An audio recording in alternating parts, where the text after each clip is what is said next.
We're going to start promptly and on time this evening so that we can hopefully allow you to all have a little bit of your evening. So thank you very much for joining us this evening. This is the first session that we are running about the Green Paper that has recently been published by the government relating to pathways to work, reforming benefits and support to get Britain working. We will be later on in the session, we'll talk about some of the other things that we are doing at the Down Syndrome Association to ensure that people's voices are heard during this period in relation to the reforms. And depending on what questions we have and how the rest of the consultation unfolds, we may be putting on other events or putting information onto our website. So do keep an eye on our social media channels, and thank you for joining us this evening. So in terms of the session, just very quickly want to run through the agenda. So we're going to do some quick introductions and talk about the aims of the session that we're running this evening. We're going to introduce the Green Paper to you, tell you a little bit about some of the aims of the Green Paper and also the proposals within it. Before we go into too much depth on the Green Paper, Helen is going to take you through just an overview of the current system in relation to benefits for disabled people. We're then going to talk through the government proposals with you, the ones that we've seen in the Green Paper and that have been talked about in the House of Commons. And we'll unpick the potential impact for people who have Down syndrome and their families. What I would say, even at the very outset of this webinar, is that there's still a lot of unknowns. A Green Paper is a document that sets out a direction of travel. So there's still a long way before we know exactly what is or isn't going to be happening, and also what impact that will have on people who have Down syndrome. But we are wanting to give as much information as we can this evening, including some of those unknowns. And we also want to talk to you about how you can respond to the proposals as well. And then we'll talk a little bit about next steps and answer questions that you have. So the webinar is being recorded this evening, and we will aim to get that up on our website in the next week or two. Obviously, we have the Easter break, so that will impact on how quickly we can do it, but we will try and get it online as quickly as possible. So in terms of some introductions, I'll introduce myself first and then hand over to Helen. So I'm the Head of Policy and Strategic Communications at the Down Syndrome Association. I've been in this role for the last 6 months. I have a daughter who has Down syndrome, who is 20 years old, and she will potentially be impacted by these proposed reforms. So I'm here to learn from Helen as much as the rest of you. Helen, did you want to introduce yourself? Yeah, I'm Helen. I'm the benefit advisor for the Down Syndrome Association. I've been here a bit longer than Sharon. And I'm based in the Northwest. Yeah, I deal with all the benefits from birth to old age, so pretty much everything really. As Sharon says, it's not completely, the Green Paper is not, there's a lot of detail that we need to know, so any help from anybody as well, any queries will help formulate our answer as well. So hopefully a useful tool really for that, because we've got to prepare a submission. So yeah, anyway, that's all. And we're also joined by Gillian Bird, who's the Services Director, who's helping behind the scenes in terms of any technical issues that we may have. Hopefully we won't have any, and Jill's services won't be needed, but that's why you see Jill's name on the screen as well. So just to let you know, during the session, there is the Q&A box at the bottom of the screen, hopefully, that you can all see. If you have questions that you want to put to either myself or Helen, please use the question and answer box, and we will answer as many of those at the end of the webinar as possible. There is also the chat function, I believe, should be open. That's more for just general chat, observations, any comments you're wanting to make as we go along, rather than questions. And also you can use the chat if you're having any technical difficulties, and hopefully Jill will be able to keep an eye on that for us too. Okay. So the aims of this session, as we said, we want to give you some information about the current benefits landscape. So what does it look like? If you're a person who has Down syndrome, what are the current benefits that potentially you could be eligible for? And then we want to talk about the government's proposals, which have been set out in the Green Paper, as to what reform they're looking for. And as we've said already, a lot of that is still uncertain, unknown, or just has been given at quite a high level, and we don't yet have a lot of the detail. We want to discuss those potential implications, though, for people who have Down syndrome, which will help you understand which bits of the media news that you're reading might be relevant for if you have Down syndrome, or if you have a family member who has Down syndrome, or if you're a professional. It will help you understand potentially what the implications might be. We want you to know as well how you can have your voice heard. As we'll go on to explain, the Green Paper has got all of the proposals set out in it, but not all of those proposals are actually being consulted on through the Green Paper consultation document. And we will set out and tell you which ones are being addressed through that consultation, and which ones actually it needs to be that you should write to your MP instead, so that they can be raising your concerns through the appropriate channels. But we'll make that quite clear through the presentation. And as Helen said, we want to hear your concerns. We want to hear your questions.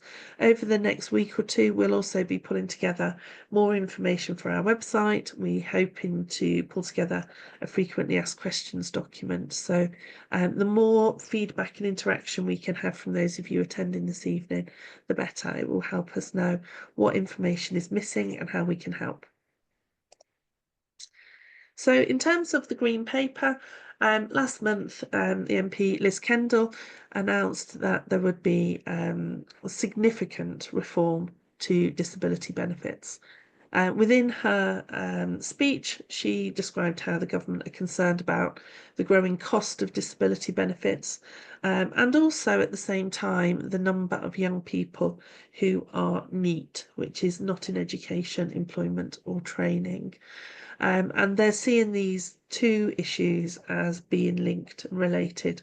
A lot of those young people who are not in employment, education or training are in that situation often, not always, but in that situation often because of health concerns, whether it's mental health or other health concerns, or because they're disabled. So they published a Green Paper setting out all of their proposals for reform, and some of those proposals have basically formed part of a consultation related to the Green Paper, and that consultation closes on the 30th of June this year. So we've got a few weeks before we have to submit any responses to that. But at the same time as that consultation, they will also be working towards the other aspects of the reform that they're proposing, and we'll be looking to have a bill that is presented in Parliament, which we think probably will be about a similar time, but we don't know for sure, but possibly May, June time later this year. So in terms of what is a Green Paper, it's a consultation document that's produced by the government. And the aim is to set out, as I said, a direction of travel, let people know in the public and within Parliament what the government's aims are, what they're trying to achieve, and how they plan to get there. So it sets out details of reformed policy and practice, and any legislative proposals as well. So in terms of the reforms here, as I've already said, all of the reforms are, it says here detailed, I'm not sure they're necessarily detailed. The reforms are included within the Green Paper, not always with detail, but not all of those are being consulted on, as I've already said. Some of the reforms will be achieved through primary legislation, so there should be a bill, as we've said, setting out the proposal for new laws or changes to existing laws. but we don't have any further details on what that's going to look like or the likely timescales. But we will keep you all informed on that. As soon as we have any information, we will be sharing that.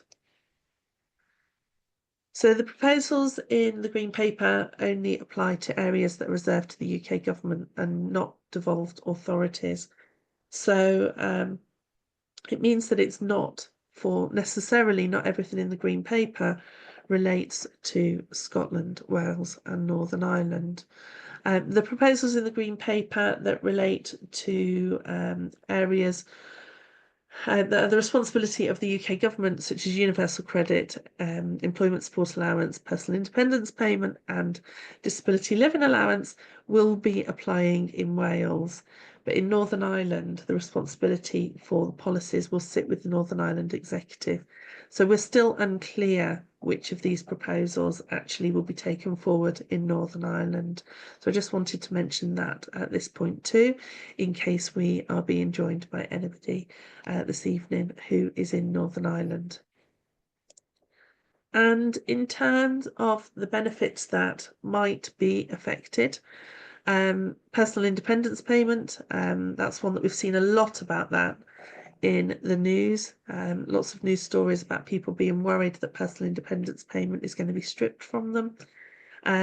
Employment support allowance, job seekers allowance and the new style ESA, universal credit, in particular the health aspect of universal credit, and inadvertently carers allowance, because if your eligibility for personal independence payment changes, then your eligibility for carers allowance would also change. So I'm going to hand over now to Helen. Helen, you're going to have to do the next slide, please, when you get to the bits. So Helen is going to take us through what the current landscape looks like, and then we'll move on to talk about what the reforms are proposed at the moment and what those implications might be. So over to you. All right, thank you. Well, many of you might already know about personal independence payment. So that replaced disability living allowance a number of years ago for working age people, from 16 plus up to retirement age.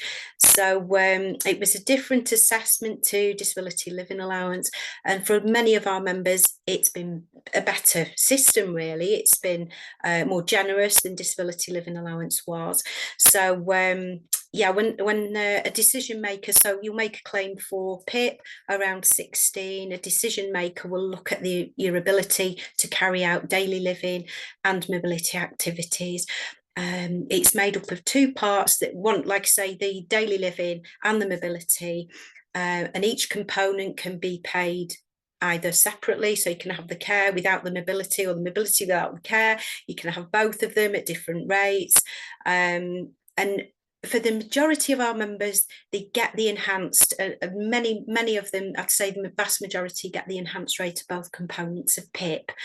So it has been better for our members, definitely. I think that's it for that. So the ability, it has descriptors, it works in a different way to DLA. So each activity, there's a list of statements when can do it with a bit of help, can't do it at all, kind of thing. So you can look online for the descriptors. We've also got them on our website as well through the PIP help notes. But they're all based on 2 points, 4 points, 6 points, maybe 8 points, I can't remember. And what they will do, they will decide off the information that you've given them, or after an assessment, which descriptor you best fit. And each descriptor, as it says there, carries points ranging from 0 to 12. So as I say, most of our members get way over 12 points for the care component, definitely. The mobility component isn't going to be looked at in these proposals, so that's absolutely fine. It's just the care one. Okay, So yes, here we go. So if you get 8 points in total from the care descriptors, you'll get the standard rate of PIP, which is equivalent to middle rate of disability living allowance care. The 12 points, you'll be awarded the enhanced rate of the daily living component. 8 points again will qualify for the mobility component of PIP at the standard rate, so that's equivalent to the lowest rate of DLA mobility, and 12 points will get you the higher or enhanced rate of the mobility component. And there's a bit of a bone of contention when it comes to the blue badge and that kind of thing with that, but I can mention that after. Okay. Right, in employment and support. So some of you may be on this, some of you may not. It has been replaced now with universal credit, so you're no longer able to claim it. People who are on income related ESA will be contacted by Universal Credit with a migration notice asking them to apply for Universal Credit, and you need to do that because otherwise your benefit will stop. There is ESA, contribution based ESA, that still exists. But it's generally for people who, if you're in the workplace and you're unable to work due to sickness and you've paid a stamp, an NI, National Insurance Contribution stamp, you've paid enough contribution to be able to claim benefit for usually 6 months. If you have limited capability for work-related activity, that goes onwards. It's paid indefinitely until there's another assessment, and you know that you might be assessed as having less need. But at the moment, as it stands, if you're assessed through the work capability assessment in ESA, limited capability for work will pay you 6 months worth of benefit, and then limited capability for work related activity will be paid indefinitely till either you know if your condition changes, or you know for whatever reason you don't need that benefit anymore. And those things, those are they've been looked at as well. And this is them. So yeah, job seekers allowance, new style ESA, as I said, they're contribution based benefits, so you get them when you've paid an NI contribution. So if you're made redundant and you're looking for a job, you can claim job seekers allowance if you've got enough contributions. And if if you're not well enough to work, then you'd claim new style ESA. And again, it's that's the new style ESA is the one that's either 6 months with limited capability for work, or indefinitely with limited capability for work-related activity. Now, the government plan to replace both of these contribution-based benefits with something called unemployment insurance, and it will be time limited. They've not actually said how long they're going to pay it for, but it probably between 6 and 12 months at a guess. I don't know because the detail's not out there. It will actually be a little bit more money, and I haven't got my notes. So I think it's about £135 off the top of my head. I'm not sure. At the moment, it's only about £85 a week, depending on your circumstances. You can claim with this as well. Sorry, I meant to mention, you can claim universal credit on top of the new style ESA. So when these benefits run out, if you have got savings less than £16,000 worth of savings, you would claim universal credit after new style ESA or job seekers allowance comes to an end. You can, depending on your circumstances, you can qualify for both if your need is higher than they are paying out. You'd have to ring me. It's a little bit complicated and my brain's not working. So you can get both. You can get a mix of both. But generally, when these end, you would go on to means tested benefit, which would be universal credit. And as I say, it would depend on your savings. If you have £16,000 or less of savings, you can claim a means tested benefit. Okay. And that would be universal credit. So universal credit, a lot of people, there's a misconception. They think you have to be, I don't know, out of work, but you can actually claim it. It's an earnings top up, so you can claim it whether you're in work or out of work, or for a range of different things. If you're caring for a child, if you're caring for a child with extra needs, on disability benefit, it's replaced all the main income related benefits, and so it covers all those circumstances. So in that way it is a better thing. There have been teething problems with it, but I think it's a better system because it's in real time. You can actually contact people through the job journal rather than waiting hours on the phone. So I think in that way it is better. So as it says here, you don't need to have a health condition or a disability to be able to claim universal credit. It just depends on your income. But if you do have a health condition or anything else like that, you can be assessed. You'd have a work capability assessment done, and you can get an extra amount added to your benefit because of that. There's all different amounts for different situations, and they will be considered and added on. So the work capability assessment is currently something that they're still doing in universal credit. So the assessment, or WCA, it determines if somebody's fit for work and eligible for benefits. It's still a feature in ESA, and it's also in universal credit.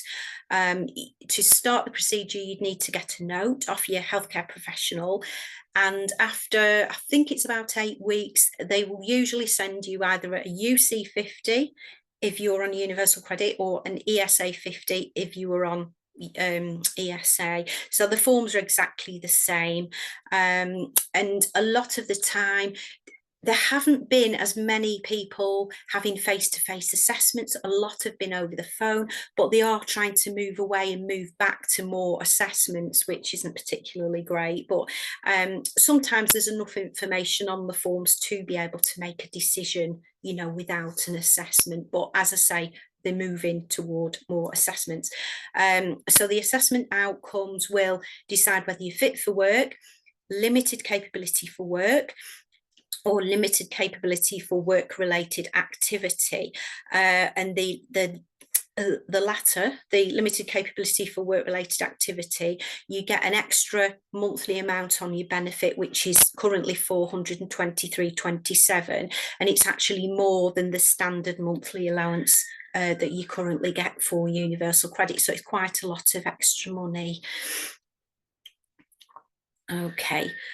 Access to work. This isn't one I routinely deal with, so I don't know. You don't know any more, Sharon, do you? But it's just what it is. Basically, it's if you have somebody in work, if you want to go into work, you can get funding through Access to Work. They will help you get there. Say, for example, you need transport, or you need assistance, or for one or another reasons you need extra help to get you into the workplace. You can apply to Access to Work, and they will they will kind of give you support. They'll give you so much support. There is information. I'm not a great one on Access to Work, so it supports workplace adjustments, things like that, things that go beyond the reasonable adjustments that the employer is has to put in place, or is supposed to put in place. Okay. Passported benefits. Oh, right. So these are things, if you're on certain benefits such as PIP, so you can apply for the Blue Badge scheme. If you get 8 points from the moving around section in PIP, there's 2 ways to get it. There's the moving around section, and there's the planning and following a journey. A lot of our members will get the Blue Badge through the planning and following a journey, which is 12 points, but they don't qualify automatically for the Blue Badge, which is a bit ridiculous, unless you live in Scotland or Wales, and it's just purely the amount of badges that they'd have to hand out. So you need 8 points from the moving around section to qualify for an automatic Blue Badge. And again, the Motability scheme, that's something a lot of parents have taken advantage on, because now their young person is getting the enhanced rate of the mobility component. So that's been quite good. Again, the Disabled Facilities Grant, that's if you need, if your young person, if you've I don't know, adaptation or a downstairs toilets needed because of mobility issues. It can be for a number of reasons, but it's got to be for the, you know, because the person has the issues going on, not because they need an extra room in the house, but because that person needs a specific room because, you know, of a need. So you can find out more on the council website about that. Yeah, the benefits cap, if you're in receipt, there is a benefits cap, so they'll say, right, all these amounts add up, but hang on a minute, this is quite a lot, and they'll cap you. But if you're on certain benefits, I think carers allowance is one off the top of my head, you don't get capped. You know, that will carry on. You're not subject to a benefit cap. And then being in receipt of universal credit, you can get help with free prescriptions, things like that. You can get access to other, you know, there's all sorts of things you can get reductions in because you're on a certain benefit. So yeah, free prescriptions is one of them, eyesight tests and dental. And then carers allowance. Yeah, carers allowance. So this is if somebody is caring for somebody who is on any rate of PIP care or middle or higher rate of disability living allowance or attendance allowance for at least 35 hours a week. And the earnings limit has just gone up, which it has been quite dire really, but they have put it up quite substantially. So it's £196 per week after tax, NI, and half of any pension contribution. So it's, as I say, I think it was 151. It has slowly been creeping up, but this is quite a welcome jump really. It's not as much as we'd like, but there we have it. So carers allowance as well, if you are on universal credit and you also get carers allowance, it's seen as an income, so universal credit will add it to their calculation, but they'll allow you to keep £46.54. Or if you're not claiming carers allowance, you get £46.54 on your universal credit because you're caring for somebody for 35 hours a week or more. Okay. Right, so yeah, the proposals for benefit reform. So they're going to be focusing more on PIP, for PIP for those people who have the highest amount of need. So they're kind of weeding people out with who they see as having a lesser need. So at the moment, the PIP component, it's awarded across the board. There's 10 descriptors, and if you get, I don't know, 8 out of those 10, so it could be 2 points in 4 of the descriptors, you could qualify for PIP. But what they are proposing to do is say that at one of those descriptors, you've got to score at least 4 points in, or else you won't qualify for the care component. So that's the main change. But I think for our members, a lot of them score more than 2 points, more than 4 points even in many of the descriptors. So I think there's been quite a lot of scaremongering. So I think our members, you know, should be okay with that. As I said before, the PIP mobility element, that's unaffected. They're not looking at that. And again, they're increasing the number of face-to-face assessments and recording assessments.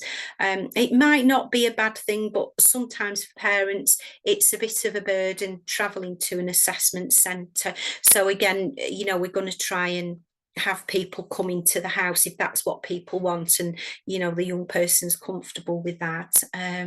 You know, we'll look at that, because it was a thing that was going on before, and then they went to the face-to-face over the phone, which a lot of people found better, but now they want to, you know, they're moving back to face-to-face kind of in person again. So we'll back to the assessment and going to the assessment centres and things, but we can deal with that, and we can put our concerns in, you know, in our answers to the green paper. Oh yes, this is one as well. So they're considering raising the PIP claiming age from 16 to 18, because that's what they've done with the adult disability payment in Scotland. It's a bit of a mixed one really. I think for some people who receive the higher rate mobility component because of severe behavioural problems on mobility, those people aren't going to be bothered because they're probably on the highest rates anyway. But I think for the majority of our members, it's going to be a kind of a backward thing, really. I don't know. I think it's been better from 16. It's certainly been financially better for our members from 16 because the descriptors are more generous than the disability living allowance ones were. They're going to be reviewing the PIP assessment process. What that entails, I'm not too sure. You know, it could be a number of things. I don't know whether they will be changing any of the descriptors or taking them away, or I don't know what they will do. I'm not too sure, but there will be more assessments anyway, face-to-face assessments. The work capability assessment, this isn't being I can't think of the word. They're doing it anyway, so you know they're just going ahead scrapping it by 2028. And the single PIP assessment will decide whether the person receives the extra health element of universal credit. We're not too sure how they will decide that, but you know, whether there will be extra points or things. I'm not too sure. I have a few thoughts on the matter, but we're not too sure at the moment. But scrapping the work capability assessment isn't I don't know, it's a better thing, I think, because then people just have to go through the one assessment, and at present you know, our young people are going through two and more, you know, so PIP and then work capability assessment, and then PIP's up for review and they have another one. So I think that'll be a welcome move, really. And then the other thing that we're not happy with really is the universal credit health element. So at present, you can get that amount added as soon as you have a determination of having limited capability for work-related activity. But they're going to hold that off until 22, and I don't think it's you know, I'm not really happy with that because there's a lot of financial implications for our for families, really. So you know, and there aren't the opportunities there for a lot of people that other young people have. So I think that's a bit of a backward step. So we'll be I've got things to say about that. Right, I'll have to go nearer. So rebalancing, yeah. So what they're actually doing, I'll have to read this. So this is what they're doing. So they're raising the standard allowance. So the basic amount that you get on universal credit, it's going up, and they're freezing the health element that you currently get. That's the £423 monthly. So what is it at the moment? So a person under 25 would currently get £316.98 a month. So if they're currently found to have limited capability for work-related activity, they'll get that other 423 on top. So it's quite a significant amount. Now, what they're going to do for new claims, they're reducing that amount. So it's £50 per week from 26-27, and I've moved it into monthly because they make it sound like it's not very much, and it is. So that amount would reduce from 423 to 216. So it's quite a lot. And what they're saying is, oh, our standard amount, we're raising it, and it's only £7 a week, so it's a bit rubbish, really. It's not really offsetting it. People will still be £40 worse off, less, you know, less £40 a week. It will only be new people, so they haven't got used to that extra amount, so they will never have seen that extra amount. And for the ones who are already on that health element, that will be frozen at £97 per week until 29/30. So I don't know what they're going to do after that time, I don't know whether they'll just knock it back down, or whether it'll be worth, you know, whether it's gone up with inflation or whatever. It doesn't actually say, or don't think it says, so I'd have to have a look at that. So that's kind of some of the stuff we're not really happy with, obviously.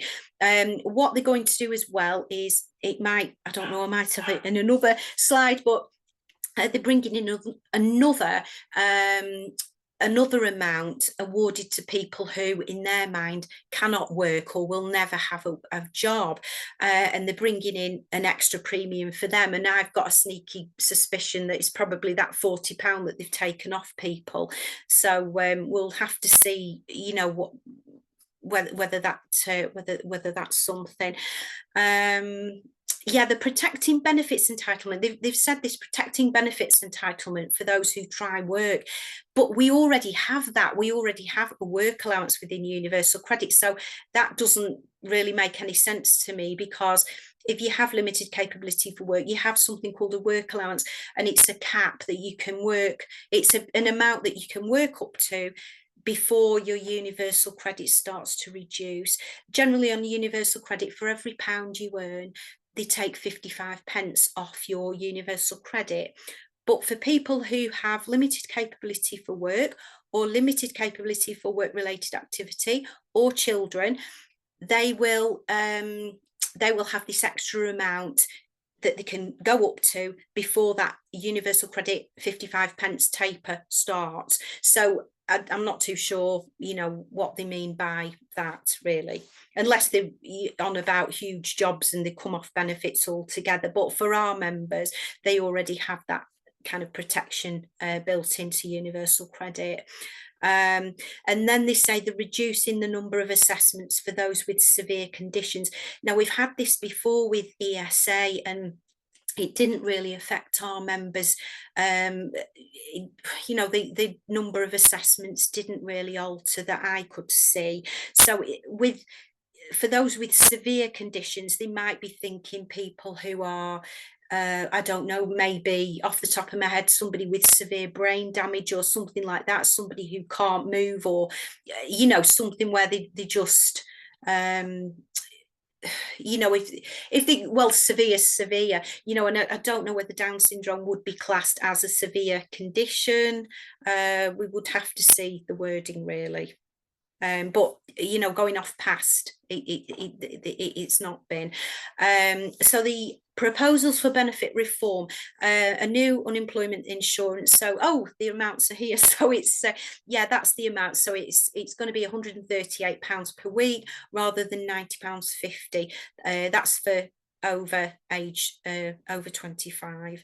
So that's the one that's replacing the job seekers allowance and new style ESA. So as I said before, it's going to be time limited. Oh, sorry, you've jumped. Oh, was it jumped? Oh no, sorry, it jumped on here. Yeah, it's time limited to 6 months for those on limited capability to work on ESA, but indefinitely for those on the limited capability for work related activity. And as I've said before, the savings will affect, you know, if people have substantial savings, once that comes to an end, they're going to look at universal credit, and it won't be payable if people have savings over £16,000 until those savings drop below that amount. Okay. Okay. Do you want me to do this one? Oh, yes, please, because I don't know about this. I don't know a lot about it because there's not a lot of detail. And this actually answers one of the questions that we've had in the question and answer as well.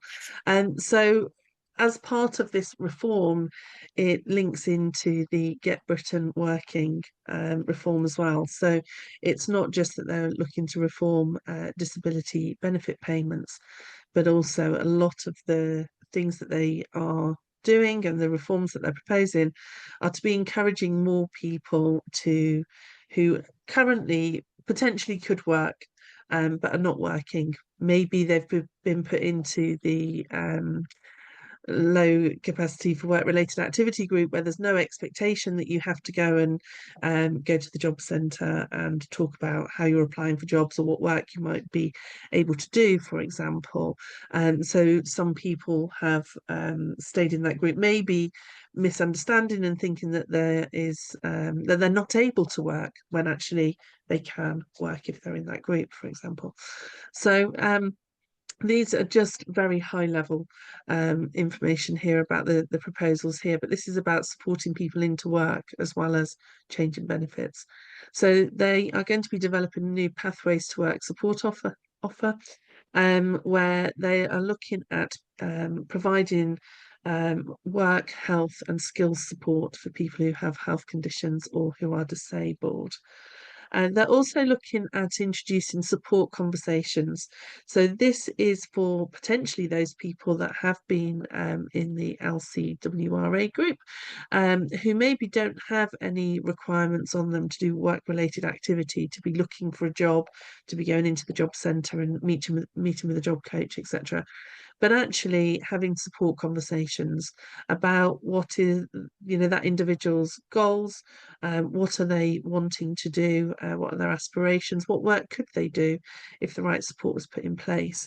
And it says here it's focusing on goals and acting as a gateway to personalised support. Now, what I would say is both of these things, we don't know any detail about what it's going to look like, and it is part of the Green Paper consultation that they are going to be asking people for their views on this. And this is one of the questions that came in on the Q&A about whether access to work will be affected by the planned reform. It is one of the things that is being consulted on in the Green Paper, and I think that they are anticipating that there will be reform to the access to work scheme. So what they've talked about in the Green Paper is that there'll be support for employers to make workplaces more accessible.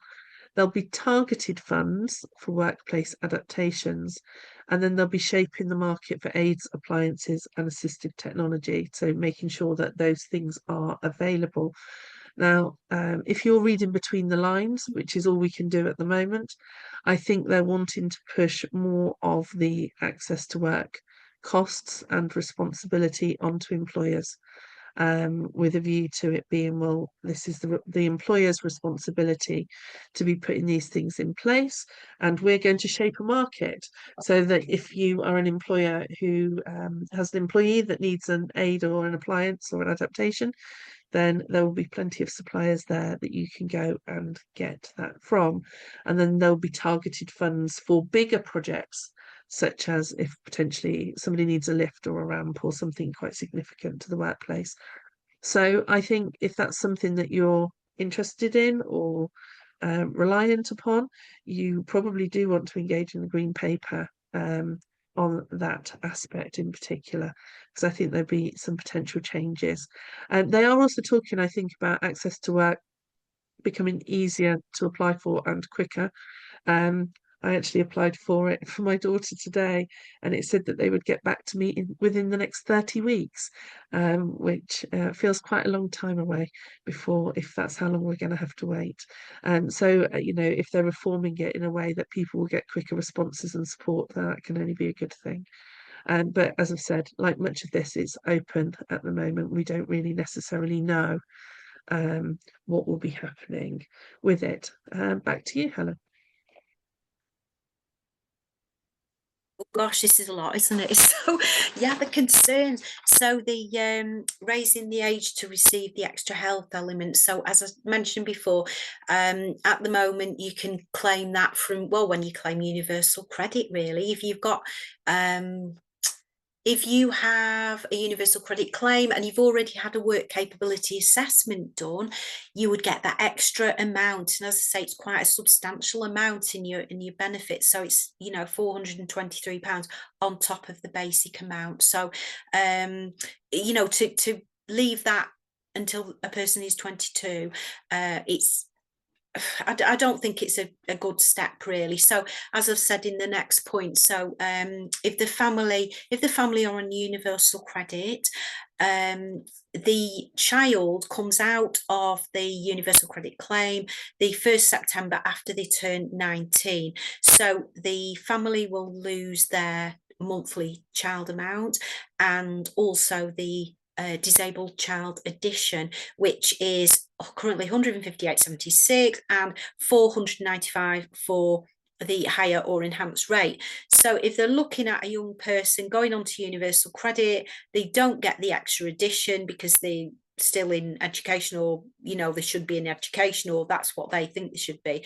That's quite a lot less for the family to be expected to live on. And if the young person is in education, if they can't claim universal credit, this is one of the sticking points. I want to know whether PIP will automatically see that they have limited capability for work, and although they can't get that extra amount of money, they can claim some universal credit. Otherwise, the family is going to be considerably worse off, because that young person is not going to be able to access any money. It's not like they can't access loans or grants or funds, things like that, in further education. So that's another one I need to find out about. Let's have a look. Yeah, if a person is found to have limited capability for work, like I say, they get the extra £423, and under the new proposals that would be £216, but not until age 22.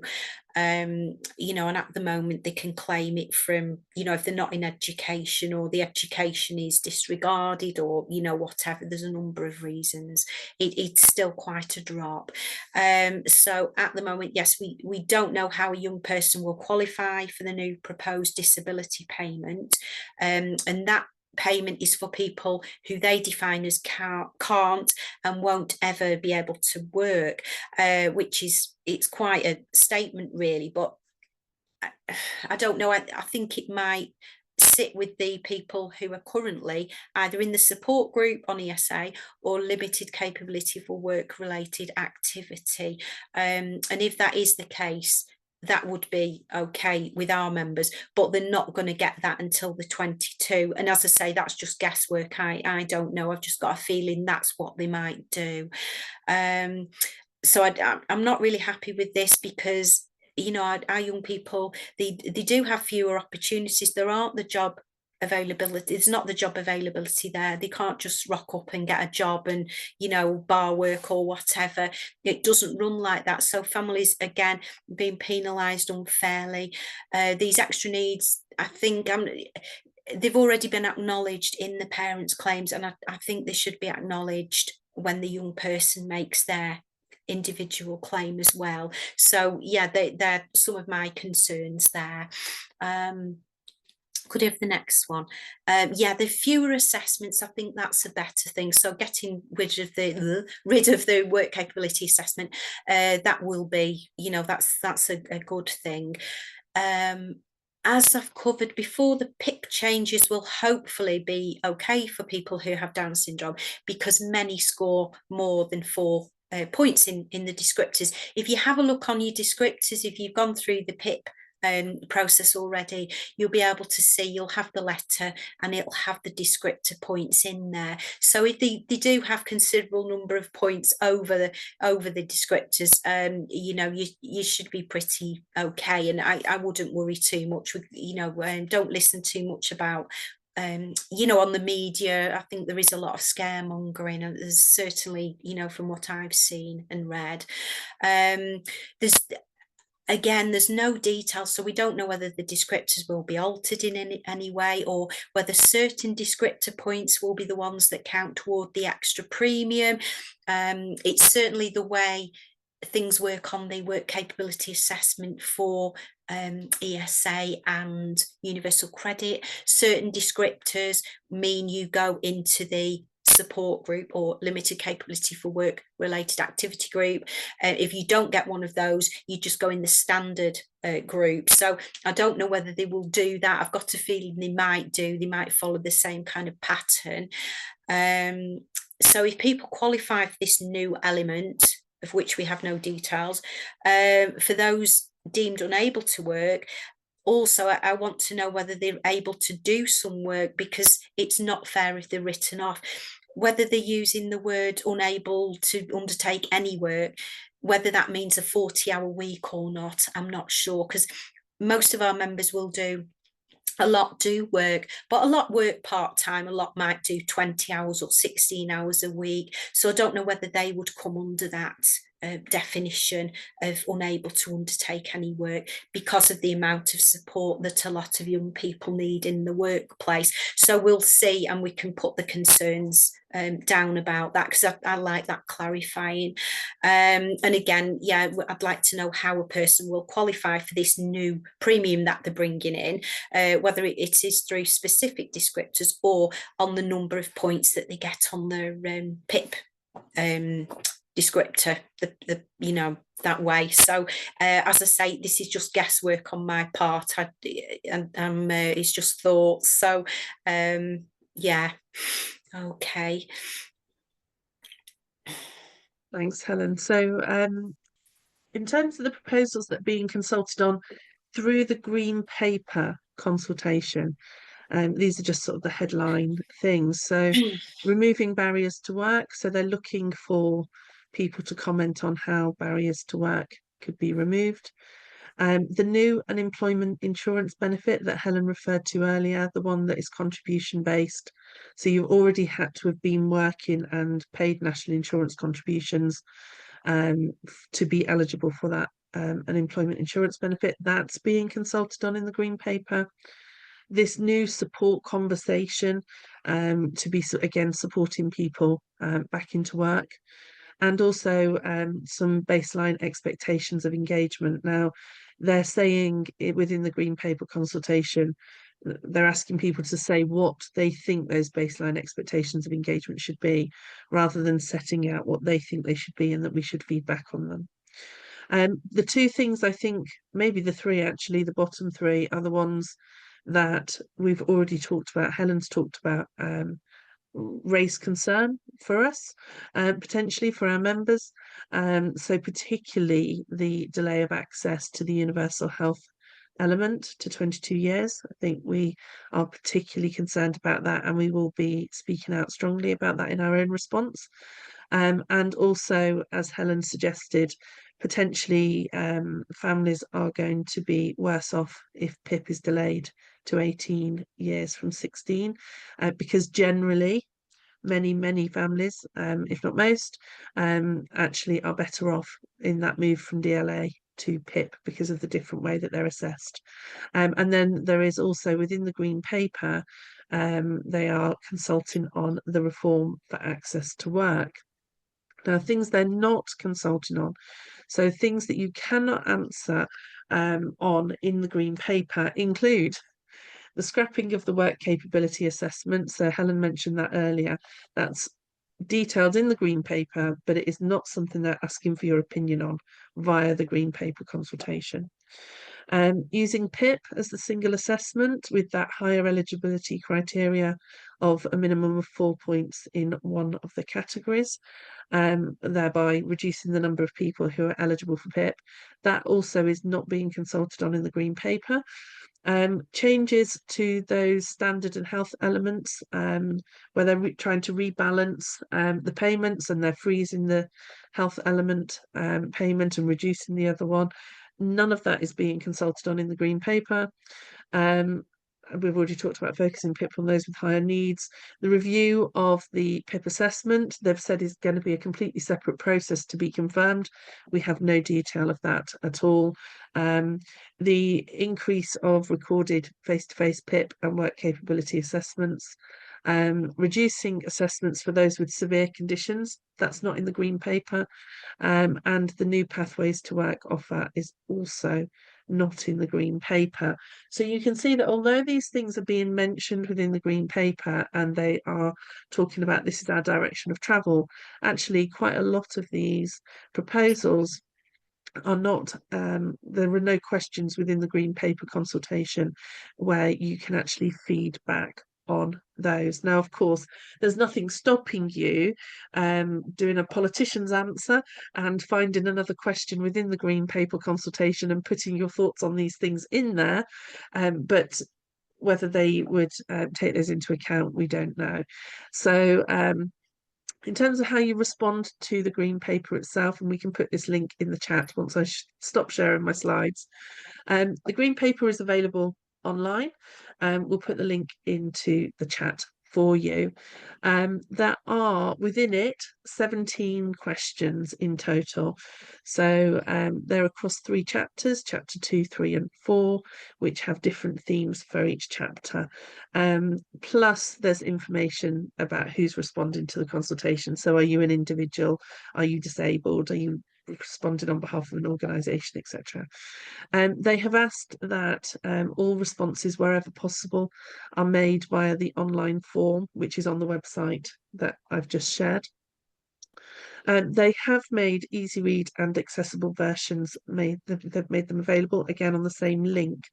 They made a commitment. When the reforms were first announced, they didn't publish easy read and accessible material, but they made a commitment that the consultation period wouldn't start until they were made available. So they've recently been made available. The consultation period has started. It's running for 12 weeks and it closes on the 30th of June. So what we suggest that you do is read more carefully the proposals, go through them, think about which issues you're wanting to respond to. What I would say is you don't have to respond to every question. You could just choose one question that you feel very passionately about that you want to respond on. Wherever possible, they ask that you provide examples, evidence and data, research, but lived experience is, that is very valid as evidence here. Be clear and concise. State what your position is in relation to the specific question, and explain your reasoning. And if you have alternative ideas or proposals, present them clearly. Now, of course, that alternative idea could just be keep things as they are, or you may have other ideas that you're wanting to share with them. I've already said you do not have to answer every question. You can choose which questions you want to respond to. Sometimes on some government consultations, and I haven't looked closely at this one, which is why this says if, there may be limits on the length of a response, so it's important that you adhere to them, and obviously make sure that you submit your response before the deadline and check what time as well. Some of them will be 5 p.m. Close, and some of them will be 11:59 p.m. and I haven't checked on this one. I do apologise as to what time it's closing, but it's worth having a look at that and making sure you do it. I try and do them at least the day before, so that if there's any technical issues, you can get over those. Now, as I've said, there's a lot of proposals that they've put in the green paper that are not included within the green paper consultation. So the way for you to provide feedback on those is via your MP.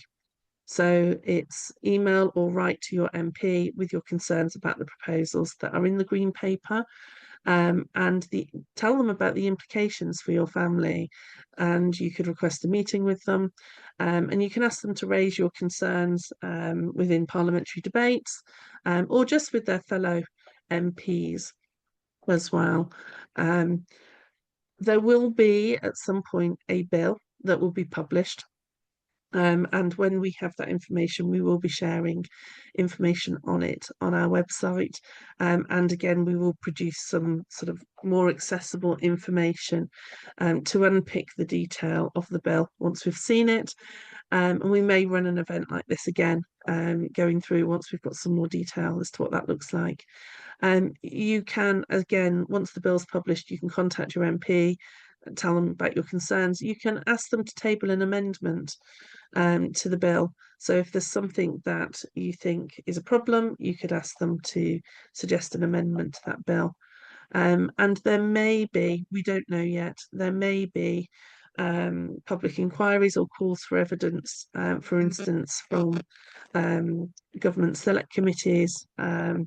And again, if we see any of those at the time, we will be sharing those with you and putting in our own responses too. So in terms of what we're going to be doing, as I said, as soon as we get any more meaningful information, then we will be putting it on our website. Based on the questions that we have today, we will also pull together a frequently asked questions document as well. We have already developed a briefing for work for employers. So the Down Syndrome Association has a supported employment programme, and obviously some of these proposals are about workplace reform and support for the workplace. So we have written about this green paper for work for employers to encourage them to respond, particularly around things such as access to work and removing barriers to work for people who have Down syndrome. We will develop a briefing when we know more for MPs. We will, of course, be responding on behalf of members to the Green Paper consultation with all of the concerns that Helen has raised this evening, plus probably others, once we have more information. We'll keep our website and our social media updated, and we'll also work with Our Voice members, which is the group of people who have Down syndrome who come together to talk about a whole range of issues, topics, and help us basically they inform our work and our responses to many of the consultations. So we will also be talking to them too. Just some other bits before we go on to the Q&A. We do have a huge amount of information about benefits on our website. It's all being updated currently because with the new financial year, the new benefits amounts need to be updated. So bear with us, but in the next week or so, they all should be updated. Helen has done an amazing job in updating all of those. We just now need to get them all online if they're not already. And if you do need individual advice, then please contact us. Please contact Helen. We provide benefits advice through Helen from birth through to old age, and Helen can give you sort of really personal advice about your individual situation. So Helen's email address is there for you. It's also in her name on her Zoom account as well. And you can see here Helen's working hours. If you are a WorkFit candidate or you're a parent carer of a WorkFit candidate, then Helen is also able to do better off in work calculations. So working out what are the implications of however many hours you're working on benefits, which Helen may be able to talk more about now. So I'd like to say thank you on behalf of the Down Syndrome Association for coming along this evening. Thank you to Helen for co-presenting with me, much appreciated. And thank you, Jill, Thank for you. helping behind the scenes with the technology. We're very grateful to all of you this evening, and have a good evening, everyone. Thank you very much.